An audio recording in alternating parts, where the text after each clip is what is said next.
I accept full responsibility for us starting 7 minutes and 36 seconds late here at the GSL. I'm Wolf. Calder's with me as well. I just ran through the snow, fell down a few times getting here, but I'm here now, and I very sincerely apologize to you guys for making you wait. I thought that wolves were actually pretty good running in the snow. Well, if you run on 4 legs, pretty good. Unfortunately, I was going on 2, except when I fell, I was doing a little bit of this. Everyone was staring at me, but you know what? It was fine. I made it here a little bit faster than I thought I would. But it's time for a second awesome day of Code A. We have the first round still, so this means that everyone who loses today will be down in Code B, and everyone wants to get into the second round where you at least guaranteed a spot in the up and downs if you don't qualify for Code S directly. Yesterday we already had a pretty good day. Yeah, we had a pretty good day. A lot of 2-0s initially, but things started to get a little bit more even as the night went on. A lot of close matches, in fact, as the night closed out. That last match, man, that Bros vs. Terran, that was sick. Yeah, and also Jaedong. Jaedong not able to qualify for the next round. He's now back in Code B, but still a pretty exciting match with him participating. Yeah, and Huck as well. I just want to mention him one more time. Huck doing pretty well in up and downs, getting into Code S and falling all the way out. 2 EG players fell yesterday, so EG fans going to have a rough time, but we got a lot of awesome players today. Exactly, and we also have an EG player later on today. We have Revival playing, but before we have a look at our second group, let's start with the first one. There we go with First and LabyRinth. Yeah, I wonder if that's intentional. It seems to be First always plays first. It's a little bit weird. It kind of makes sense. It does. Flash plays against Sola in our second game. We have Dream versus Maru in a Terran versus Terran match. And then last but not least for the early group, Happy versus Killer. Yep. So, I mean, this is just our first session of matches, but the amount of good players we have, the level of play that we have in this first group is awesome. I think a lot of people are really looking forward to seeing Flash. First as well, though, is somebody I think most people are saying, this guy is really, really good right now. Can he actually get into Code S this time? He just won IEM in Katowice, so that was very impressive and a really incredible play by him. I don't envy LabyRinth, not at all. Yeah. For him, it's of course awesome getting into Code A like this. He was one of the surprises that we had in the qualifier. Did very, very well in his tournament bracket, but now we have him up against First, so not really an easy opponent. Yeah, not an easy opponent, and it's just, that's how it is now in Code A, though. When you qualify, you can't hope to just happen to hit somebody else who's never been in Code A before. You're probably going to hit someone with a lot of experience. Yeah. So at this point, of course, we're just waiting for the players. Everyone is already set in the studio, so we are ready to go. We have our first Terran versus Protoss. Both of them are here, and I'm pretty excited about this match. I want to see what LabyRinth has prepared. Yeah. The one advantage that LabyRinth has, and that's always the advantage of a newer player, is that he's a little bit unpredictable. Yeah, in fact, I don't think he's ever even played in Pro League, for example. I've never seen his name before. He didn't. Yeah. So I think we're going to actually start putting that info up on screen for you guys here. But as you were saying, yeah, he's so hard to prepare for. This guy's never played before, not in Pro League, not in GSL. And the opposite is, of course, true as well. With First just participating in a foreign online event, sorry, offline event, we have LabyRinth with a lot of material that he can look at, where he can study his opponents, play against Terrans. So this is one of the slight advantages that he has, and we're going to find out if he can run with it. Yeah. We'll see if he can, indeed. I'm really just looking forward to him. Whenever you see a new player you've never seen before, anything can happen. There's a reason why he qualified. He must be good. It's so difficult to go through those qualifier brackets. You know, getting a seed is one thing, but that's not something that LabyRinth has done here. And, you know, if he's got the skills to get to the bracket, that means he definitely has the stuff it takes to maybe, at the very least, take a game off of First here.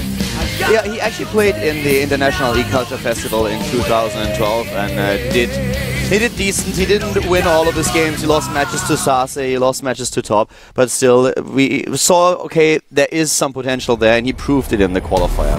Yep, certainly did. Let's jump into game number 1 on Belshir Vestige, see if he can prove it again.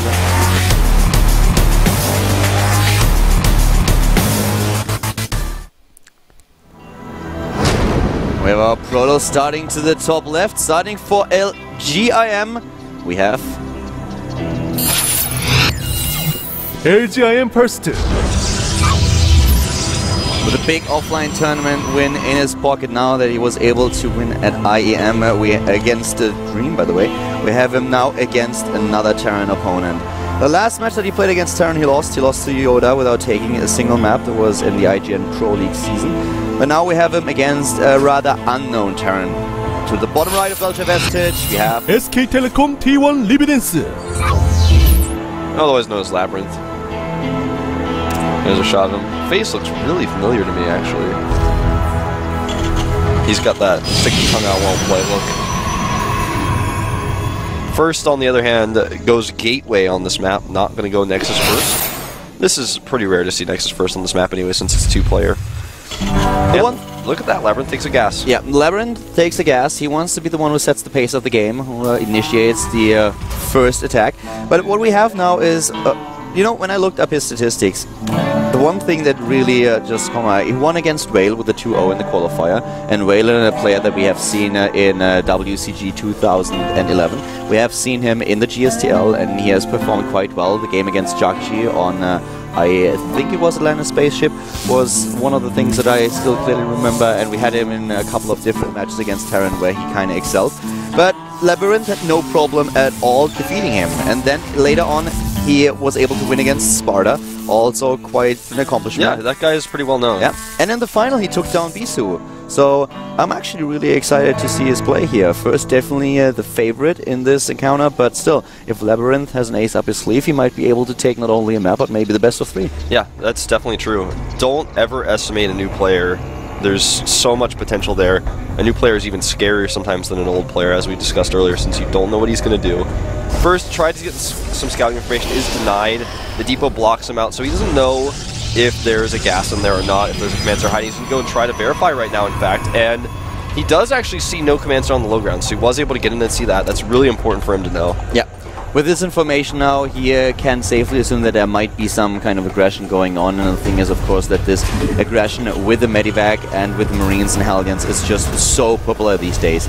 But with LabyRinth taking a second gas, he could very well go into Banshees as well. Yeah, very true. This is something that we are, you know, starting to see more and more often. Instead of going into that medevac, just seeing Marine Hellion pressure by itself without the medevac initially, then going for a Banshee follow-up can do so much economic damage. And with this reactor here, we could even see one of these pushes with Marines and tanks and Banshees, like in the old days, the 1-1-1 build as it's called. 1 factory, 1 starport, of course the barracks. Yeah, for the time being we have him with Hellions, and it looks more like he's going to go into an initial Medivac and then might add a Banshee later on. But we also saw in the last few days, we saw a lot of aggression with Hellions and Banshees as a composition. One of the games that we had on Cloud Kingdom, for example.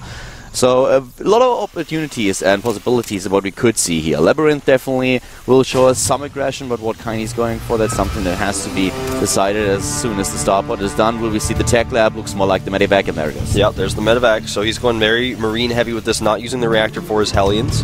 This is the more common way of doing it, just to get the Marines out because they cost less. They're more damage efficient than Hellions, and when you fight directly against probes, of course. Obviously, if the Hellions get good shots, then that changes. And first now with the robotics facility. Before he dropped the robo and started his tech, he started 2 additional gateways, so he will have the production that he needs to deal with his opponent's aggression. But he needs also later on, of course, this robotics to get the scouting information. And currently what we have is the tech lab right at the factory, so he could switch. Yeah, and you know what? He sees these Hellions with the probe. He knows now what's going on. First does. Goes into tanks. Doesn't switch, by the way. Yeah, interesting choice. You know, this is pretty rare to see tanks as a follow-up to this, but it can be quite good. And first, now knowing about this, needs to make sure he's got his stalkers in position. We saw great defense yesterday against Hellion, Marine, and Medivac, so this is something where First is already setting everything up, and he pulls his probes away from his natural. He doesn't mind at all there, so this is going to be very, very difficult for LabyRinth to actually do damage. Yeah, this is going to be very difficult. Good force fields traps a Hellion. He had to use a lot of energy for that, though. And he doesn't want to go down a choke point like this, but he tries to anyways, and First takes a lot of hits. In fact, loses a sentry, a stalker, maybe a second stalker as well. And he might also lose all of these probes if he isn't careful. He's losing a second sentry. He could have solved this a little bit better. He's going to be fine. He's not going to die to this. But still, he took a lot of losses here.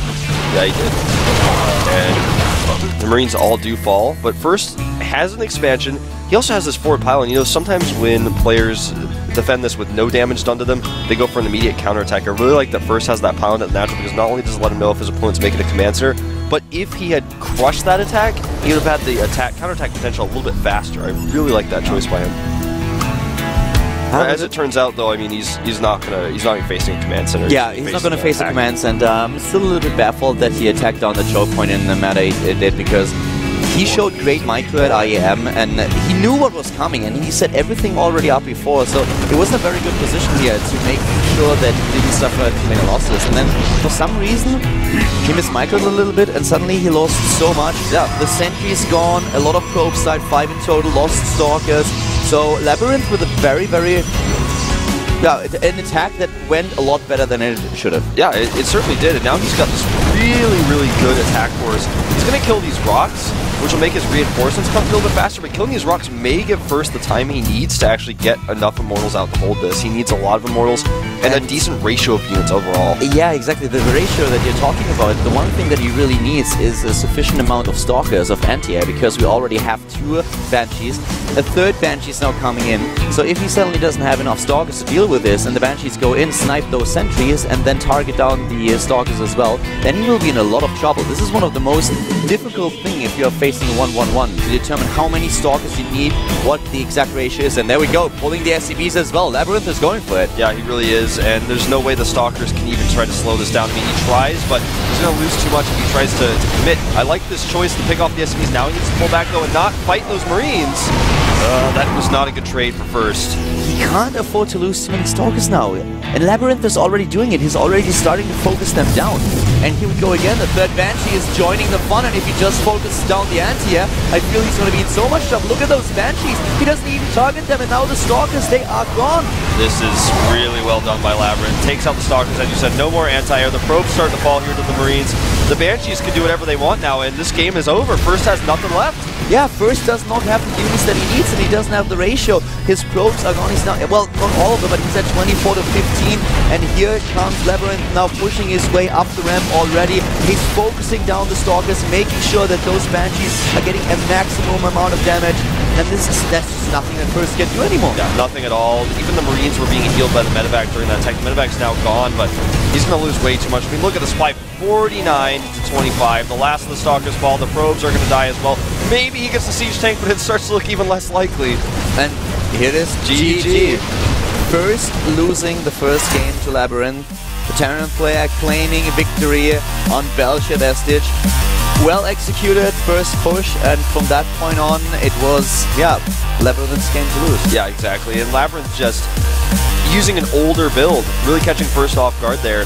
I really agree with what you said about First micro, though. It was not the best micro we've ever seen from him. In fact, he's shown so much better in other tournaments. So I was surprised. Yeah, I was really surprised as well. If he had not, you know, a lot of Process right now are fighting with their probes and they don't need to be. If he had pulled his probes into his main and just microed his Stalkers, there were no siege tanks against that force. There were no Hellions really left. He could have just pulled his Stalkers back and outrange the Marines and then eventually put the probes down to the natural. You know, one of the main reasons why nobody at IEM wanted to face First, we actually talked to a lot of the players and asked them if they were happy with their draws in the bracket round. And they all said, well, I don't want to face First because he doesn't make any mistakes in this tournament. His micro is so good that it's really difficult to face him. And this is not what we've seen in this game. So this really decided the entire map. Yeah. When he was losing so much, all the sentries gone, Stalkers lost, and the probes, that first push was so well executed by LabyRinth, and then the second attack just, yeah. It totally finished him off. And some of the micro in that last attack as well, I see what he was thinking. He wanted to pick off the SCVs and then pull back, but his pullback is not quite as crisp as it could have been. He lost a lot of hit points on the Zealots. In fact, several of the Zealots even died to siege tank fire. He wanted to buy time, but the ratio of units, again, you stressed it. I want to stress it some more. When you face that push, you've got to be able to deal with the siege tanks, so you want a lot of Zealots to close distance on those Marines and tanks. But if you make too many Zealots or too many sentries to try to get Guardian Shield and Force Field, and tanks take out your sentries and your Stalkers, and the Banshees finish everything else off, it's very, very difficult. Yeah. Anti-air is always really crucial. With the Stalker micro, you have to be so careful when you face a 1-1-1 when your opponent includes a huge amount of Banshees. You have to have enough of them to focus them down. You have to put them to the front to really take them down when they start to go for the sentries, maybe even for the Immortals. But at the same time, you have to make sure that those Stalkers are not immediately targeted down by the siege tanks and by the Marines. So the micro here is really crucial, and LabyRinth just was a little bit too strong for First. Yeah, and this is starting to look a little bit like an upset. You know, LabyRinth is probably somebody, you know, everyone says, yeah, maybe he can do it, but he takes game number 1. looks very strong, and not, you know, he doesn't show the late game, he doesn't show the macro game, he doesn't compete with first late game, which is what he's known for. So he takes first style, he studies it, he says, oh, okay, you're good in the late game, I'm not going to let you get that far on a map where it's actually good for late game Terran, I'm just going to throw you off a little bit. The second map is going to be a whirlwind, and we are good to go. We're just waiting for the players to be ready, and let's find out what exactly is going on. Apparently, yeah, he had to go to the bathroom. He just came back. All right. LabyRinth. Okay, so everything is fine now. So let's see if LabyRinth can close this with a 2-0. If First is now going to bounce back on a whirlwind in our second Terran versus Protoss match for today. LabyRinth is up against First. We have an ESF player with the LJM Protoss against the Caspar Terran. Let's jump into the game and see what happens on whirlwind.